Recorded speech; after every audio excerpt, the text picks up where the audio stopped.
नमस्कार, मैं doctor Somu Singh, assistant professor faculty of education Banaras Hindu university, आप सभी लर्नर्स का अपने course information and communication technology for prospective teachers में स्वागत करता हूं। आज लेक्चर नंबर 41 है, जिसका टाइटल है use of social media in education, शिक्षा में सोशल मीडिया का उपयोग। By the end of this lecture, you will be able to understand what is social media, what is the use of social media in education, practical applications of social media, strategies for integration of social media in education, challenges and risk in integration. आज आप ये सीख सकेंगे कि social media क्या है, शिक्षा में सोशल मीडिया का क्या उपयोग है, सोशल मीडिया के व्यवहारिक उपयोग क्या है और कुछ रणनीतियां जिसके माध्यम से सोशल मीडिया को शिक्षा में बेहतर तरीके से एकीकृत किया जाए, और कुछ चुनौतियों को भी आप समझ सकेंगे। जब एकीकृत हम करते हैं तो क्या रिस्क है और क्या चुनौतियां हैं, ये भी हम ध्यान रखेंगे। First we discuss what is social media. Social media are websites and computer programs that allow people to communicate and share information on the internet using a computer or mobile phone. बिल्कुल साफ है कि computer या mobile phone के उपयोग द्वारा जब आप अपने विचारों को एक व्यक्ति से दूसरे व्यक्ति तक भेजने में सक्षम हो पाते हैं, अपनी सूचनाओं को साझा करने में सक्षम हो पाते हैं, और उसको करने में कोई वेबसाइट या कंप्यूटर प्रोग्राम आपकी सहायता करता है, वही कंप्यूटर प्रोग्राम, वही वेबसाइट ही सोशल मीडिया है। Social media are forms of media that allow people to communicate and share information using internet और मोबाइल फोन्स। सोशल मीडिया का एक प्रारूप है जो लोगों को ये अनुमति देता है कि आप अपने विचारों को, अपने संदेशों को इंटरनेट और मोबाइल फोन का इस्तेमाल करके एक स्थान से दूसरे स्थान तक, एक व्यक्ति से दूसरे व्यक्ति तक आसानी से भेज सकते हैं। Social media are essential technological tools for communication and interaction among people. Everybody can share, exchange, comment, discuss and collaboratively create information and knowledge. An example is Facebook. Social media एक तकनीकी उपकरण है जिससे संप्रेषण और अंतःक्रिया लोगों के बीच में आसानी से हो पाती है। इसमें प्रत्येक व्यक्ति जो सोशल मीडिया से जुड़ा है अपनी बात को आसानी से साझा कर सकता है, आदान प्रदान कर सकता है, टिप्पणी दे सकता है, उस पर चर्चा कर सकता है और सामूहिक रूप से सूचनाओं को निर्मित भी कर सकता है। यह अवसर भी सोशल मीडिया पर हमें मिलता है और आपके लिए कोई नई चीज नहीं है। आप सभी विद्यार्थी हैं या जो भी मुझे इस वीडियो के माध्यम से देख और सुन पा रहा है, आप किसी न किसी सोशल मीडिया से इस समय जरूर जुड़े होंगे या भविष्य में आप जुड़ जाएंगे अकादमिक उद्देश्य से। और हो सकता है बहुत से विद्यार्थी हमारे भी न जुड़े हों। Popular educational platforms on social media. Facebook group for class discussions. Facebook is a social media platform और Facebook group जो सोशल मीडिया प्लेटफॉर्म पर बनाया जाता है उस पर क्लास डिस्कशंस हो रहे हैं। X, जिसको पहले ट्विटर के नाम से जानते थे, X for sharing updates and educational chats, #AddChat। Twitter का नाम बहुत सुना होगा आप, AddChat, और उस पर ट्रेंड हो रहा है। क्या मुद्दा ट्रेंड हो रहा है इसकी कभी कभी न्यूज में बात आती है, आपने ये भी सुना होगा। YouTube for educational videos and flipped learning. YouTube इस समय एक जबरदस्त एजुकेशनल प्लेटफॉर्म के रूप में हमारे विद्यार्थियों के बीच उभरा है। विद्यार्थी किसी भी टॉपिक पर जब कुछ सीखना, पढ़ना, समझना चाहते हैं, सबसे पहले वो YouTube पर जाते हैं कि कोई वीडियो मिल जाए, वीडियो के माध्यम से पहले हम समझने की कोशिश करें कि है क्या। Instagram for visual story telling and project showcases. Instagram का इस्तेमाल भी हो रहा है जब आप अपनी स्टोरी को विजुअल फॉर्मेट में प्रेजेंट करना चाहते हैं, शोकेस करना चाहते हैं अपने अचीवमेंट्स को। आप प्रोजेक्ट में जो भी आपने रिपोर्ट तैयार की है तो इंस्टाग्राम का इस्तेमाल कर सकते हैं, कर रहे हैं बहुत से विद्यार्थी।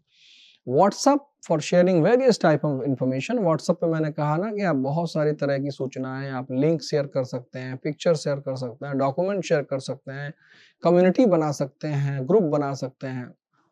Blogs and wikis for reflective writing and collaborative projects.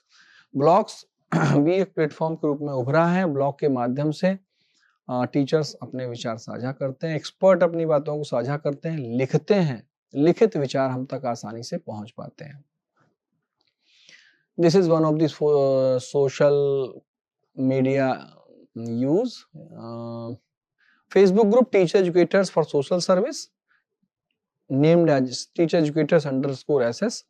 ये एक सोशल मीडिया फेसबुक पर बनाया मेरे द्वारा एक समूह है, जिसमें मैंने देश भर से जो भी प्रोस्पेक्टिव टीचर्स हैं, जो प्रैक्टिसिंग टीचर एजुकेटर्स हैं, जो इन सर्विस टीचर्स हैं, उन सबको मैंने एक समूह से जोड़ा और ये वर्ष 2011 मैंने शुरू किया था। इस समय इसमें लगभग, अभी तो आपको दिख रहा होगा, 60,000 के आसपास हमारे पास शिक्षक जुड़े हुए हैं जो अपने विचारों को साझा करते हैं। बहुत सारे विद्यार्थी जुड़े हुए हैं टीचर एजुकेशन प्रोग्राम करने वाले। तो इसमें हुआ क्या कि हमने फेसबुक एक प्लेटफॉर्म का इस्तेमाल किया टीचर्स को जोड़ने के लिए।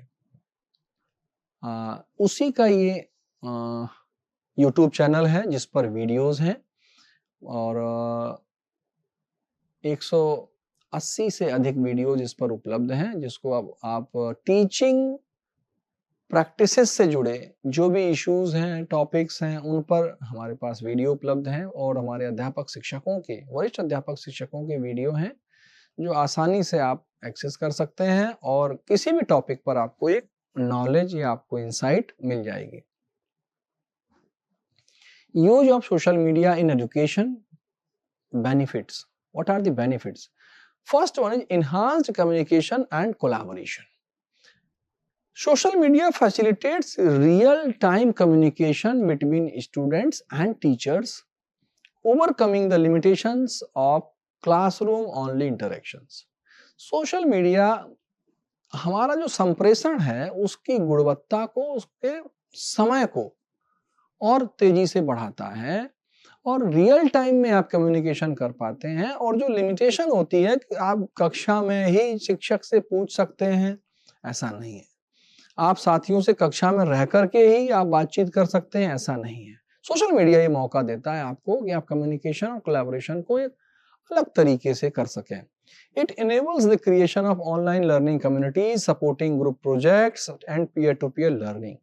सोशल मीडिया का उपयोग करने से आप आसानी से ऐसी कम्युनिटीज बना सकते हैं, समूह बना सकते हैं जो वर्चुअल मंच होगा आपके लिए और जिस पे लोग अपने विचारों को लोग साझा करें, ग्रुप में काम कर सकते हैं, समूह में काम कर सकते हैं। Second use is access to educational resources and expertise. It provides students with a wealth of up-to-date resources, tutorials, and lectures beyond textbooks. For example, YouTube, Khan Academy, educational blogs. बिल्कुल, सोशल मीडिया को अगर आप देखें तो social media से आप तक बहुत महत्वपूर्ण सूचनाएं भी पहुंचती हैं, एकदम up to date information, tutorials, lectures. और इसीलिए आप देखते होंगे आज बहुत सारे जो प्राइवेट एजुकेशनल सर्विस प्रोवाइडर हैं उन सबके सोशल मीडिया हैंडल हैं जिनके माध्यम से वो अपना प्रचार कर रहे हैं कि मेरे पास क्या है, एजुकेशन सर्विस किस तरह की है, क्या क्वालिटी एजुकेशन की हमारे इंस्टीट्यूशन में, आप हमारे यहाँ एडमिशन लीजिए। तो यूट्यूब पर आप देखें वीडियो अपलोड होता है और आप तक पहुंचता है उसकी सूचना, उसका नोटिफिकेशन, तो बहुत तेजी से आप उससे जुड़ पाते हैं, सीख पाते हैं। It allows learners to seek peer and professional help, fostering a collaborative and interactive environment. Social media आपको आपके सहपाठी के साथ जुड़ने में और उससे अकादमिक सहायता लेने में हेल्प करता है और कहीं ना कहीं समूह की भावना, समूह में कार्य करने की भावनाओं को बढ़ावा देता है। और जो विद्यार्थी चुप रहते हैं कक्षाओं में, वो सोशल मीडिया पर अपने समूहों में लिख पाते हैं, कमेंट कर पाते हैं, लाइक कर पाते हैं, कुछ पूछ पाते हैं।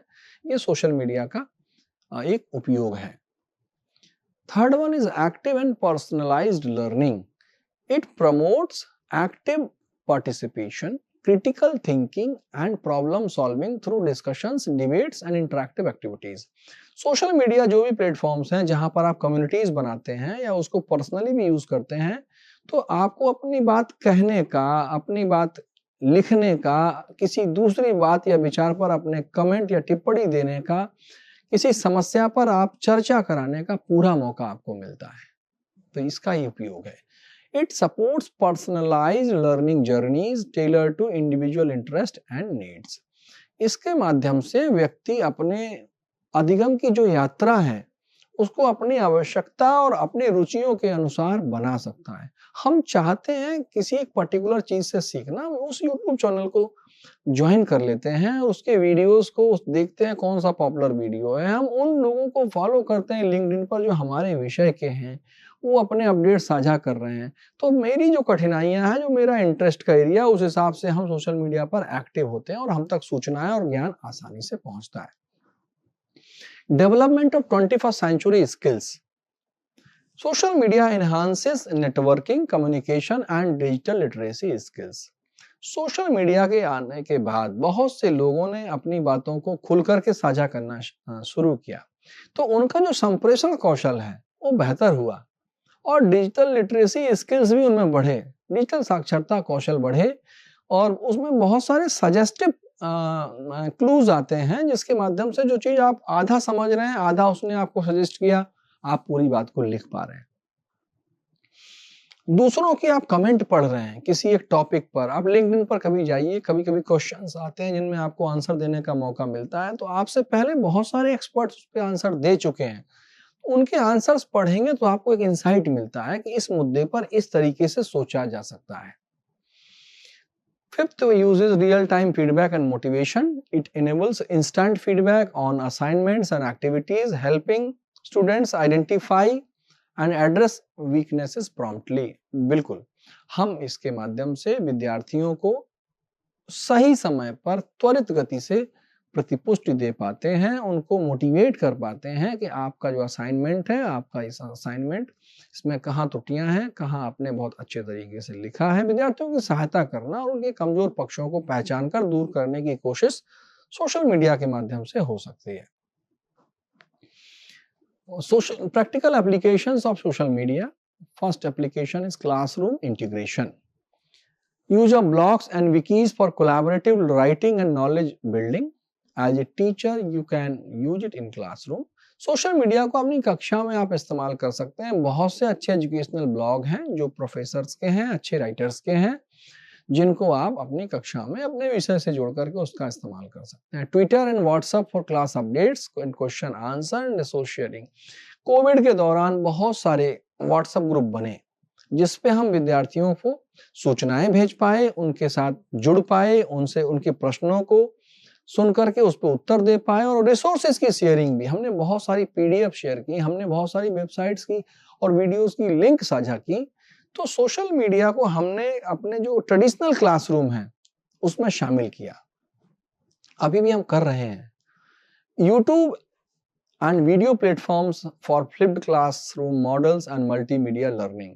बिल्कुल, हम यूट्यूब के वीडियोस को भी अपनी पारंपरिक कक्षा में शामिल कर सकते हैं, जिसके माध्यम से हम एक फ्लिप्ड क्लासरूम बना सकते हैं। विद्यार्थियों को हम कोई वीडियो साझा करें और उनसे कहें कि आप देख करके सुन करके आइएगा और कक्षा में हम चर्चा करेंगे। Second application is building learning communities, creating class groups or pages for discussions, resource sharing and peer support. हम अपने विद्यार्थियों का, शिक्षकों का एक ग्रुप बना सकते हैं जिसपे हम विभिन्न शिक्षा के मुद्दों पर चर्चा करें, विद्यार्थियों के विचारों को साझा करें और रिसोर्सेस को भी साझा करें। हमारे पास जो किताबें हैं, डिजिटल बुक्स हैं या हमारे पास जो भी लिंक्स हैं, हम दूसरे टीचर्स के साथ साझा करें और एक दूसरे की सहायता करें। तो ये एक कम्युनिटी बिल्ड होती है। हम सोशल मीडिया के साथ इसको आसानी से कर सकते हैं। Ensuring students to participate in educational forums and global learning networks.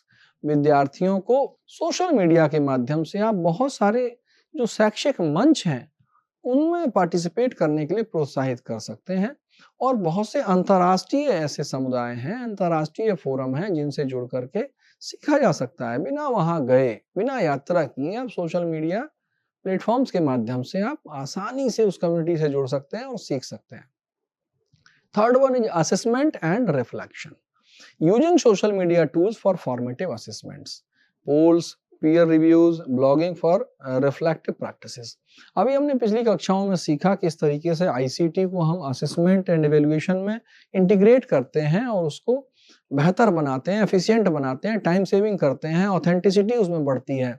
तो सोशल मीडिया टूल्स भी ऐसे बहुत सारे हैं जिनके माध्यम से हम पोल कर सकते हैं, हम पीयर रिव्यूज आसानी से ले सकते हैं। कोई हमने ड्राफ्ट शेयर किया ग्रुप में और हमने लोगों से कहा कि पढ़िए और हमको इसमें फीडबैक दीजिए कि कहाँ इसको कैसे इम्प्रूव करना है। तो अपने किसी भी फाइनल वर्जन को लाने से पहले आप अपनी पुस्तक को या किसी भी आर्टिकल को आप उसमें फीडबैक ले सकते हैं।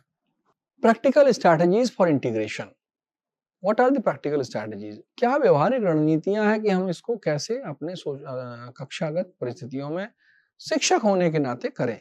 Step 1 define your progress purpose. Define your purpose, अपना उद्देश्य परिभाषित कीजिए कि सोशल मीडिया का उपयोग क्यों करना है, हम क्या पढ़ाने वाले हैं जिसमें सोशल मीडिया का उपयोग होने वाला है। Ask, are you using social media to engage students, share resources और कनेक्ट विद पेरेंट्स?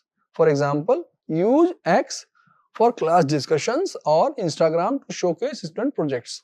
आपको स्पष्ट रूप से बताना होगा, समझना होगा कि सोशल मीडिया हम क्यों उपयोग कर रहे हैं। सोशल मीडिया के उपयोग से क्या हम विद्यार्थियों को इंगेज करना चाहते हैं, या उनको रिसोर्स शेयर करना चाहते हैं, या उनके माता पिता से हम जुड़ना चाहते हैं। ये बहुत स्पष्ट तौर पर जब होगा तभी इसका उपयोग आप कर पाएंगे। तो पहला चरण यही है। Second step is choose the right platform. X, Twitter, great for professional networking and student debates. YouTube, ideal for tutorials or flipped classrooms. Instagram, visual storytelling for younger students or parent updates. TikTok, short creative assignment for engagement. हालांकि इस पे हमारे देश में रोक लगी हुई है। तो ये कुछ मैंने उदाहरण दिए हैं, आप लिंक्डइन को भी ले सकते हैं। इसके अलावा और भी बहुत सारे, फेसबुक भी आपका इस्तेमाल हो रहा है। आप ये देखिए कि उस सोशल मीडिया प्लेटफॉर्म का क्या उपयोग आपकी कक्षा में हो सकता है, आपके इस विषय के लिए हो सकता है, नेटवर्किंग के लिए, डिबेट कराने के लिए और अच्छे वीडियोस को विद्यार्थियों को दिखाने के लिए। तो ये आपको तय करना है कि आप सही प्लेटफॉर्म, सही सोशल मीडिया प्लेटफॉर्म चुनें, क्योंकि हर प्लेटफॉर्म पर अलग फीचर्स हैं, उसके अलग इंटरफेस हैं जिसके विद्यार्थियों को अलग लाभ हो सकते हैं।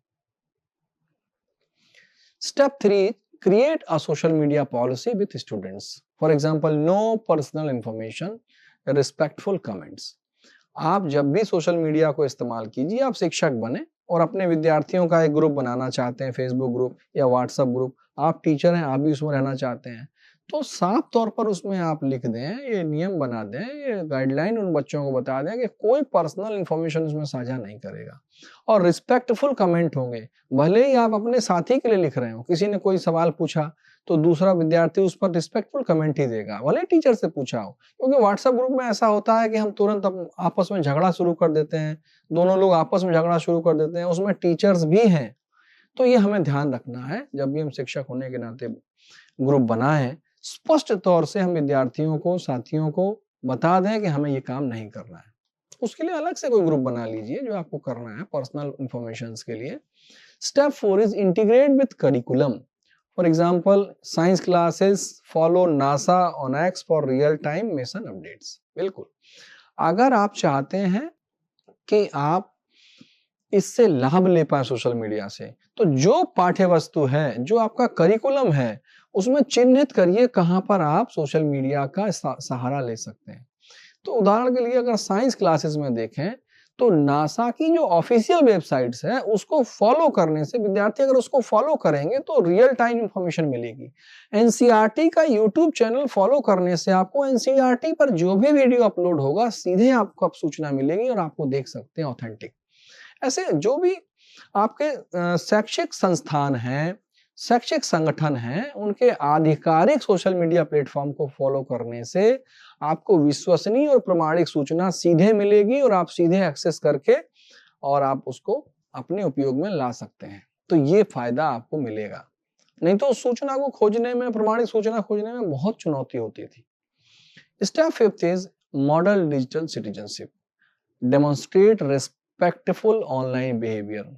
हम एथिकल प्रैक्टिसेस को अब ऑनलाइन में भी शामिल कर रहे हैं। नेटिकेट्स की बात हो रही है, इंटरनेट शिष्टाचार की बात हो रही है। हम जिस तरीके से अपने सामान्य जीवन में एक सभ्य नागरिक के तौर पे काम करते हैं, वैसे ही जब भी सोशल मीडिया पर हमारी एक्टिविटी हो, तो हम उसमें रिस्पेक्टफुल ऑनलाइन बिहेवियर करें। हम एक डिजिटल सिटीजनशिप के कॉन्सेप्ट की बात कर रहे हैं यहाँ पर, कि और ऐसा नहीं कि ऑनलाइन जो भी आपकी एक्टिविटी सोशल मीडिया पर है, तो उस पर आप गाली-गलौज शुरू कर दिए। आजकल तो यही हो रहा है, आप देखें बहुत से विद्यार्थी, आप जिस विचार से सहमत नहीं हैं, उस विचार को लेकर के आप इतने एग्रेसिव हैं और उस विचार के विरोध में आप इतनी असभ्य और अशिष्ट भाषा का इस्तेमाल कर रहे हैं सोशल मीडिया पर, और वो एक दूसरे से तीसरे से चौथे के पास उसको अग्रसारित किया जा रहा है। तो बड़ा पीड़ादायक है जिस तरह की भाषा, जिस तरह की शब्दावली हम सोशल मीडिया पर और अपने युवा साथियों के द्वारा जब देखते हैं, जबकि हमें ये नहीं करना है। उसका भी हम सबके मन पर, क्योंकि आपको नहीं पता कि सोशल मीडिया पर बहुत कम उम्र के हमारे जो युवा हैं, वो उससे जुड़े हुए हैं, वो भी उसको पढ़ रहे हैं, वो भी सुन रहे हैं, उससे उनके मन पर असर पड़ता है। तो हमें एक जिम्मेदार व्यवहार करना होगा अगर सोशल मीडिया का हम वाकई में लाभ लेना चाहते हैं। खैर, सोशल मीडिया की जब बात आती है तो माता-पिता, अभिभावक चिंतित होते हैं और सोशल मीडिया से विद्यार्थियों को दूर रहने की सलाह देते हैं। आप सबने भी इस बात को देखा होगा या अपने छोटे भाई-बहन को ये कहा होगा कि सोशल मीडिया से दूर रहना है, और हमारे देश में भी अभी ऐसा माहौल नहीं है कि बहुत कम उम्र में बच्चों को स्मार्टफ़ोन या लैपटॉप मिल जाए जिससे कि सोशल मीडिया से, लेकिन हाँ, माता-पिता के या बड़े भाई के फ़ोन के माध्यम से या जिनके पास भी ये पहुँच में है, आप देखें इस समय अगर आंकड़े देखें, इंस्टाग्राम यूज़र्स की संख्या बहुत तेज़ी से बढ़ी है, जिसमें हमारे जो किशोर हैं, एडोलेसेंट्स बहुत ज़्यादा जुड़े हैं। फेसबुक पर भी आप देखें, फेसबुक पर जुड़ने की उम्र क्या है? 13 वर्ष में आप खाता खोल सकते हैं। तो उस पर भारतीयों की संख्या बहुत तेज़ी से बढ़ी है। दोनों प्लेटफ़ॉर्म को अगर आप देखें, फेसबुक हो चाहे इंस्टाग्राम हो, अगर आप ताज़े आंकड़े देखें गूगल के माध्यम से, तो विद्यार्थी तो यूज़ कर ही रहे हैं, छुप करके यूज़ कर रहे हैं, माता-पिता की जानकारी नहीं है, उनकी जानकारी नहीं है कि इस्तेमाल कर रहे हैं, वो कर रहे हैं। तो हमें करना क्या है? हमें विद्यार्थियों को, अपने बच्चों को, अपने किशोरों को, अपने युवाओं को ये सिखाना है कि सोशल मीडिया का सदुपयोग कैसे करें। उसको कैसे अपनी शिक्षा के उद्देश्य से, सीखने के उद्देश्य से आप इस्तेमाल कर लें। चुनौतियाँ हैं, चुनौतियाँ आएँगी, उन्हीं की मैं चर्चा करने वाला हूँ। लेकिन हाँ, इससे हम बच नहीं सकते। सोशल मीडिया का उपयोग केवल मनोरंजन के लिए नहीं, कि हम केवल स्क्रॉलिंग कर रहे हैं। स्क्रॉलिंग में हम केवल उसमें जो भी कंटेंट हमारे सामने प्रेज़ेंट किया जा रहा है रील में, उसको बस स्क्रॉल करते जा रहे हैं और वो अनोखा है, अजूबा है, जो कभी देखा नहीं गया है। वर्तमान समय में अगर आप देखें, तो सोशल मीडिया पर ऐसी-ऐसी घटनाओं के सीसीटीवी फुटेज आ रहे हैं, जिसमें रिकॉर्ड हो गया है। तो है तो बहुत इंटरेस्टिंग, लेकिन आपका बहुत बहुमूल्य समय उसमें बर्बाद हो सकता है। इसलिए सदुपयोग की दिशा में सोचना होगा। आइए हम चर्चा करें चैलेंजेस एंड रिस्क के बारे में। First challenge is distraction and time management. Social media can lead to time wastage and diversion of focus and academic task. जो मैं आपसे चर्चा कर रहा था कि हमारे अभिभावकों को चिंता होती है कि सोशल मीडिया से पढ़ाया जा सकता है, लेकिन पूरी संभावना है कि उस पे इतने प्रॉम्प्ट्स आते हैं, इतने विज्ञापन आते हैं, इतनी तरह की सामग्री आती है कि हमारा जो बच्चा है, हमारा जो बेटा या बेटी है, वो डिस्ट्रैक्ट हो सकता है, भटक सकता है, पूरी संभावना है। तो ये एक चैलेंज है कि कैसे हम उसके माध्यम से शिक्षा करें बिना भटके हुए। तो बहुत संयम की जरूरत है, बहुत अनुशासन की जरूरत है विद्यार्थी के होने के तौर पर। विद्यार्थी ही नहीं, हमारे शिक्षक साथी भी आप देखेंगे बहुत से कि वर्क प्लेस पर सोशल मीडिया में इन्वॉल्व हो जाते हैं। वो देखने तो जाते हैं एक सूचना, लेकिन लगातार काफी देर तक स्क्रॉलिंग करते रहते हैं। शायद ये आजकल बात हो रही है सोशल मीडिया एडिक्शन की, वैसा कुछ मामला भी हो सकता है। Second component is cyber bullying and negative interactions. Risk include exposure to inappropriate content, cyber bullying and negative feedback. मैंने कहा सोशल मीडिया पर जो भी यूजर है उस पर बहुत से लोगों की निगाह है, बाजार की निगाह है, ठगने वालों की निगाह है, बेचने वालों की निगाह है। तो इनअप्रोप्रिएट कंटेंट, हो सकता है कोई बच्चा 13 साल का है या उससे कम एज का है और वो देख रहा है, उस प्रॉम्प्ट आया, ऐसा कंटेंट भी आ सकता है जो उसकी आयु के और उसकी परिपक्वता के स्तर के अनुकूल नहीं है। तो ये तो एक मामला हो गया, अनुपयुक्त है, इससे उसके मन पर बुरा प्रभाव पड़ेगा। दूसरी बात है कि वो शिकार हो सकता है, उसका शोषण हो सकता है, उसकी मेंटल हेल्थ खराब की जा सकती है ऑनलाइन मैकेनिज्म्स के माध्यम से। तो हमें ये भी देखना है कि बच्चे इसमें ना फंसें और बचें इससे। Digital literacy and miss information, spread of fake news, manipulative content and digital addiction is a significant concern. बिल्कुल, अफवाहों का फैलना आम बात है सोशल मीडिया पर। कंटेंट को डॉक्टर करके, इसका सर उसके सर पे लगा करके, ये बहुत होता है। पूरा जो आईटी सेल है, अलग अलग पीआर कैंपेन है, वो इस तरीके से ये काम बहुत करते हैं। तो ये कंसर्न है कि सोशल मीडिया पर प्रामाणिक और विश्वसनीय सूचना कैसे प्राप्त की जा सके। इसीलिए मैंने आपसे कह रहा था ना कि authentic, reliable, official handle of the particular social organisation, जो भी आपकी गवर्नमेंट की एजेंसी है, गवर्नमेंट की काउंसिल है, कोई एसोसिएशन का ऑफिशियल वेबसाइट है, उसकी ऑफिशियल जो सोशल मीडिया अकाउंट है, उसी को फॉलो करना है। अन्यथा उसके नाम से बहुत सी चीजें होंगी जिनमें आप कंफ्यूज हो सकते हैं। देख लीजिए जाकर के, उसकी वेबसाइट पे जाके देखिए उसका सोशल मीडिया हैंडल क्या है। एनसीईआरटी हो, एनसीटी हो, चाहे कोई प्रोफेशनल ऑर्गेनाइजेशन हो, उसकी ऑफिशियल वेबसाइट पे जाकर के देखिए कि उसका सोशल मीडिया का हैंडल का लिंक क्या है, उसी सूचना को आप फॉलो करिए। स्टूडेंट्स में encounter in language barriers and negative influences without proper guidance.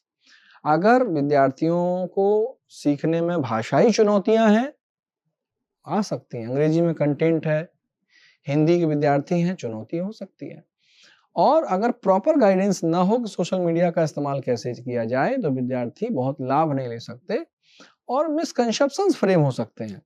क्योंकि उसमें कंटेंट क्रिएशन की इतनी फ्लेक्सिबिलिटी है कि कोई भी उसमें यूजर अपना कंटेंट कुछ भी लिख सकता है, कोई वीडियो डाल सकता है, उसका पीयर रिव्यू हुआ ही नहीं है, वो क्लेम कर सकता है कि हाँ इस टॉपिक को ऐसे पढ़ें, ऐसे समझें।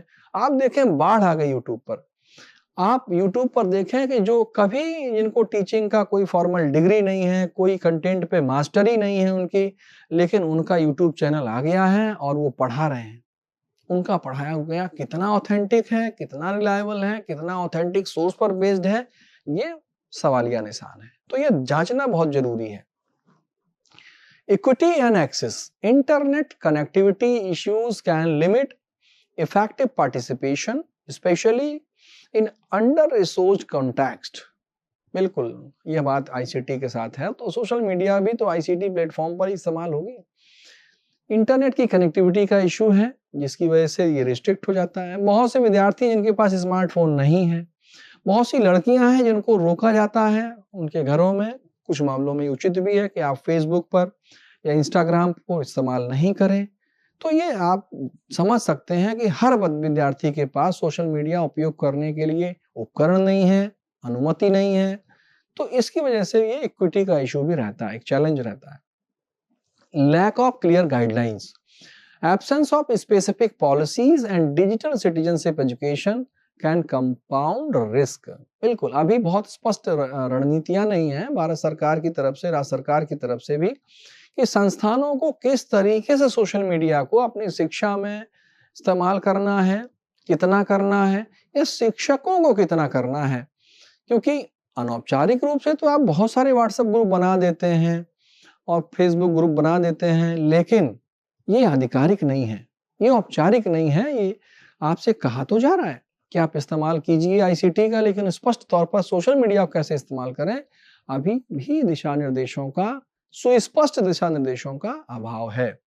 तो हम ये समझें कि ये चुनौतियां क्या हैं। इन चुनौतियों को ध्यान में रखते हुए भविष्य में जब भी आप शिक्षक बने, सोशल मीडिया का किस तरीके से सदुपयोग हो सकता है, सोशल मीडिया पर कौन-कौन से प्रामाणिक और विश्वसनीय अकाउंट हैं, पेज हैं, जो हमारे विषय के विद्यार्थियों को सीखने में सहायता करेंगे। आप सभी को अपने विषय के शिक्षक, आप जिस विषय के शिक्षक बनेंगे, आपकी प्रोफेशनल ग्रोथ में सहायता करें, आप उनको ज़रूर खोजें और उनको फॉलो करें।